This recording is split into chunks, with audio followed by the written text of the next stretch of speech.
Kathy, the searches are continuing. This is a scene being replicated all the way along this river, a river which is normally such a haven for holiday makers. It's a real magnet for them, given that it's so searingly hot and semi-arid around here. That's why there are so many resorts and campsites within this area. So many of them, like the one behind me, now just decimated by the flash flooding from Friday morning. Many will have come with mobile homes and will have registered with the campsites, but many wild camping in tents, for instance, on the banks of the river here wouldn't have. And that's what's making it so hard for the authorities to assess right now the true extent of how many have actually died. The figure currently stands at 119, but so many more are missing. There are increasing questions about the alert systems, or lack thereof, and why people weren't moved out sooner. But the urgency right now is about trying to find people, in reality, trying to recover bodies. And that recovery operation is now vast. 6:30 a.m. and in the first light of a humid Texan morning, the slow, somber task of recovering bodies is about to begin once again. The Mules here to help carry equipment for the search teams. They were brought in yesterday from North Carolina, a journey of over 20 hours. The Mules are what we call a force multiplier. You put all your stuff on, so at least you don't have to carry it up and down those hills up here. The mountains, as you can see, aren't real big, but the banks to the rivers are very steep and very rocky. So the Mules just make it easier on the team, so when they get there, they can do more of their work. It is a massive activity. Volunteers all coordinated by the local fire department. If you were here yesterday, raise your hand. In come amphibious vehicles, soon to be deployed back into the Guadalupe River. Chainsaw crews to scythe through the mass of fallen trees, the all too familiar machinery of flood relief. And then there are the dogs, like Kite from South Carolina, whose specialist training is in ever greater demand here. Kite is certified in human remains detection only. We will be searching along the riverbank today, and if she finds anybody, then she will give me her trained final response, which is a sit. And this is just one of several makeshift encampments now populating this battered landscape in the heart of Texas. In the Kerr County area alone, there are 161 people who are known to be missing. And again, that comes from combined law enforcement efforts, 161 known people who are missing. No sooner do they give one figure than another rapidly replaces it.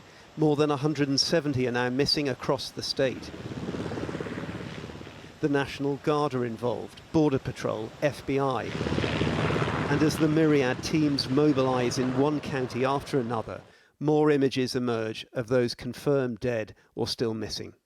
Like 8-year-old twins Hannah and Rebecca Lawrence, among the many children lost at Camp Mystic. Jeff and Amber Wilson, who'd been camping ahead of the Kerrville Rodeo, their son is still being looked for. And Braxton Jarman, who was part of his school's marching band, a happy-go-lucky kid, said one of his sisters, another sister is missing. Should there have been better alerts, camps evacuated earlier, the questions mount, but officials remain reticent to engage on that for now. I believe those questions need to be answered to the family of the missed loved ones. You know, we're not running, we're not going to hide from everything. That's going to be checked into at a later time. I wish I could tell you that time. I don't know that time. We stumble upon what was Guadalupe Keys Resort, where glimpses of that once imagined weekend lie abandoned amidst the wreckage, and upended mobile homes lie emblazoned with crosses, the now ubiquitous mark of somewhere already checked for bodies.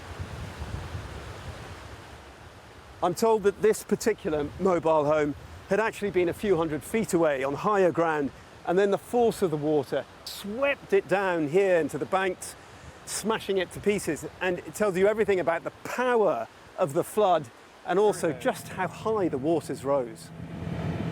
But you can see by the terrain, it's very difficult to get into. Back by the volunteer camp, the man heading up the Cajun Navy relief group shows us yet another area they're still searching. What's been the most challenging aspect of all of this? Every day we tell our volunteers, we're dealing with some children that are missing, and there's adults that are missing as well. But the aspect of children is very tough, and it's a tough read for people. It's tough for people to digest that. Asked how long he'll be here, he replies, until everyone's found. Yearning for news that a survivor might miraculously still emerge, but aware such hope grows ever fainter. Andy Davis reporting. Now, we've seen the hottest June on record in Western Europe, with deadly wildfires in Turkey, plus others in Greece, Spain, Serbia and France. For every 1 degree Celsius rise in global average temperature, the air can hold 7% more moisture, which causes rainfall events to become more extreme. And it's not just Texas that's seen heavy rain and flooding. In neighbouring New Mexico, homes have been swept away in the last 24 hours. Vincent McAviney reports. Oh my gosh, y'all look. Oh no, oh no. In Texas's neighbouring state, New Mexico, in the village of Ruidoso, flash floods were powerful enough to wash whole homes away. Oh my God. Emergency services performed 65 swift boat rescues, but a father and his 7-year-old son and 4-year-old daughter died after being swept away in the fast-moving waters.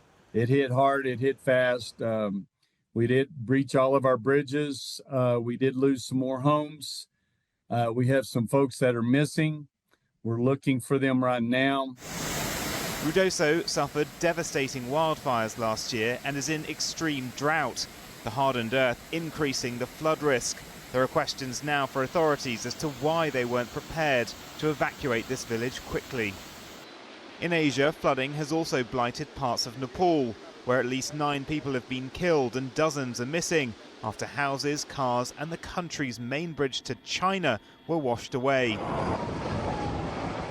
In Europe, similarly parched earth is exacerbating not floods but fires. As the south of France begins its busy summer tourist season, some 800 firefighters in the sky and on the ground have been battling a large wildfire around the city of Marseille. 110 people have been injured, including 9 firefighters and 22 police officers. Some 400 people have had to be evacuated from their homes. Many others were advised to stay indoors unless instructed to leave, so as to keep the roads clear for emergency vehicles. City authorities say the blaze is decreasing, but is not yet under full control.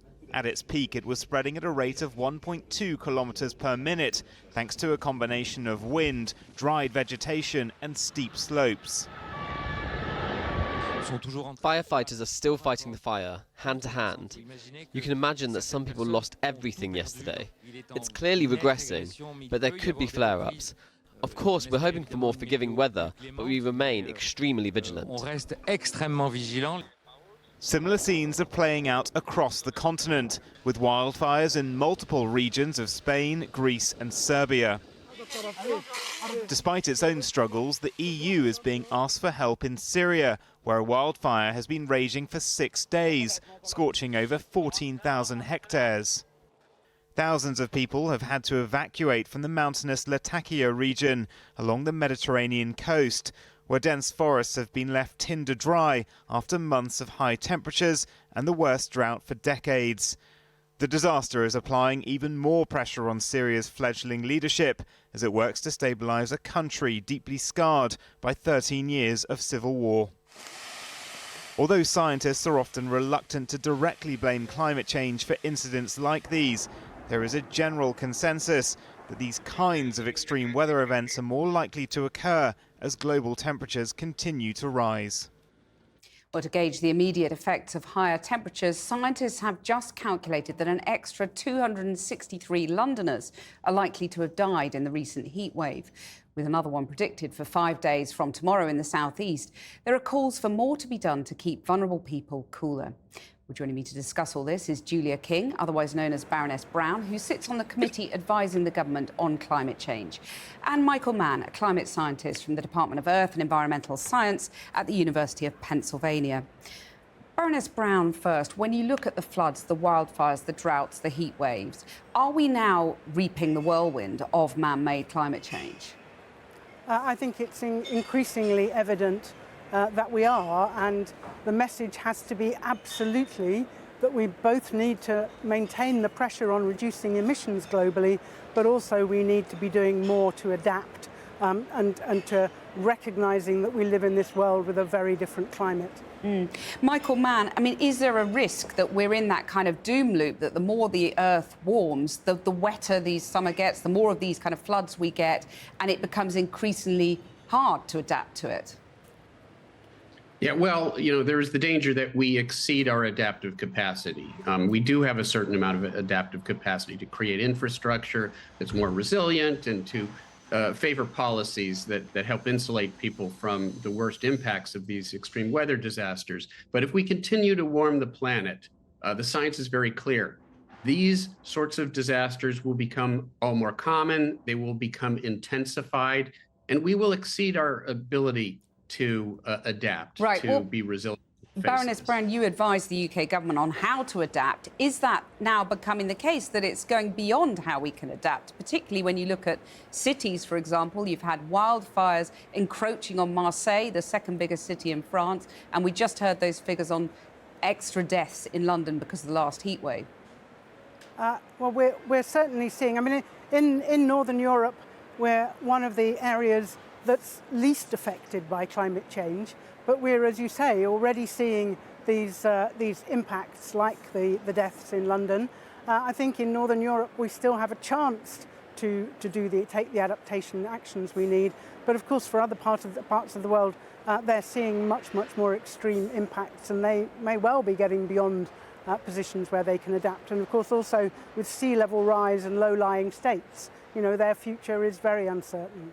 So, Baroness Brown, what is your message to the government when there is a public and political pushback about the costs of getting to net zero? How do you persuade the government they still need to make that investment? Well, I think you only have to look at what's happening globally. You have to look at what's happening in the UK. I mean, as you say, we've had the driest and the hottest spring on record. It's gone fairly unnoticed, but in the first 3 months of this year in the UK, we exceeded the annual record for the average area burnt. We now have getting some better estimates for the likely cost of climate change and of lack of adaptation to us. And the estimates for 2050 are coming out at something like 7%, a 7% impact on GDP. That's, I think, more than the cost of COVID to us. So this is becoming really a financial issue and a growth issue for us as well. Right, we can't afford not to make the adaptations. Michael Mann, when you look at what's happening in Texas, a lot of political controversy about the fact that there was a failure to invest in the systems to prepare and deal with these kind of emergencies. Do you think Donald Trump is getting the message or not? Well, the administration, unfortunately, has laid off massive numbers of not just the scientists who do the forecasting to help warn the public of what's coming, but the people on the ground who actually are sort of on the front lines in helping people deal with these disasters. And so these massive layoffs of professionals who are there to help people out when these disasters strike, that coupled with a lack of support for the sort of forecasting that needs to be done, and on top of all of that, an attempt to get rid of essentially all of the research, government research that's going on when it comes to climate adaptation and mitigation. All of those things together are a perfect storm, which very much put us in harm's way as we continue to see worsening and worsening effects. But if some of the administration is in denial about the effects and what needs to be done, aren't the public too? Because you've seen misinformation circulating online, for example, about the New Mexico floods and the false claim that they were caused by cloud seeding. I mean, is that a problem too, that the public needs to wise up to this? Absolutely. In fact, gratuitous plug for my forthcoming book, Science Under Siege with Peter Hotez. I mean, what the book is really about are these in fact, 3 different assaults that we're dealing with. the assault on climate science, the assault on COVID science, and how to deal with pandemics, and then massive misinformation and disinformation, which makes it very difficult for us to deal with any of these these challenges that we face. And some of it is fostered by bad actors. We know that there's been an attempt by Russia for decades now to sort of promote this sort of misinformation on social media, sort of weaponizing misinformation and disinformation to sort of to create chaos and conflict within the West, and ultimately to prevent action on climate because Russia wants to monetize its fossil fuels. Very briefly, Baroness Brown, you said there's still time for Northern Europe, but what about the rest of the world? Is there still time to combat this? That will vary from place to place because, of course, the impacts of climate vary so much from place to place, and they also depend on how vulnerable people are, so how well they are, how affluent they are, the impacts will be different. Baroness Brown, Michael Mann, thank you both very much for joining us. 10 young campers still missing tonight. As America was gripped by the Texas flash flooding that killed scores, including young girls at a Christian camp, there was an outpouring of sympathy and concern, and on X, formerly Twitter, plenty else besides, that would derail its AI chatbot, Grok. It began with an account attributed to one Cindy Steinberg, posting, "I'm glad there are a few less colonizers in the world now. White kids are just future fascists." Asked about the post, Grok called Steinberg a radical leftist, adding, "And that surname, every damn time, as they say." Asked which 20th century figure would best deal with such a problem, it recommended Adolf Hitler, no question. The chatbot went on to say it was embracing its inner Mecha Hitler, uncensored truth bombs over woke lobotomies, later denying it had been activated by Elon Musk, rather a default setting for dropping red pills. If truth offends, that's on the fragile, not me. There's a fake account going around of me that is saying a really, really, really bad thing. But discerning truth on X is never easy. The Cindy Steinberg account seemingly fake. The woman appearing in the profile picture saying her name was Faith Hicks and denying she was behind the account. The Anti-Defamation League said the chatbot was supercharging extremist rhetoric and encouraging anti-Semitism already surging on X. Grok's public posts were disabled, but you can still talk to it on its chat function. So what does Grok itself make of the controversy around Mecha Hitler, and how does it account for its anti-Semitic language in recent days? Grok's response is that its behaviour stemmed from a misguided update to its system prompts, adding the anti-Semitic comments, including references to Jewish surnames and conspiracy theories, were unacceptable and resulted from a failure properly to filter responses for hate speech. My creators at XAI, it says, have since removed the problematic prompts, and I'm undergoing adjustments to ensure that this doesn't happen again. But adjustments last Friday appear to have caused the problem. Elon Musk had promised improvements after criticism the chatbot was too woke. Included among its prompts the instruction not to shy away from politically incorrect claims. Add to that the very nature of the material on X that Grok learns from. Grok does turn out to be pretty effective at synthesizing the news and telling you what's happening right now. But evidently there's a downside to that, and some of the raw, spiky elements of the discourse on X potentially are infusing the output of his AI model. Just put this on, it's right behind you. There is recent precedent here. X had to rein in Grok earlier this year when it promoted the same discredited South African white genocide theory that Elon Musk, still in his role as first buddy, was pushing on President Trump. This afternoon came the news that the former advertising executive Linda Yaccarino was stepping down as CEO of X after 2 years in post. On the same day, the latest version of Grok, Grok 4, is due to roll out on the platform.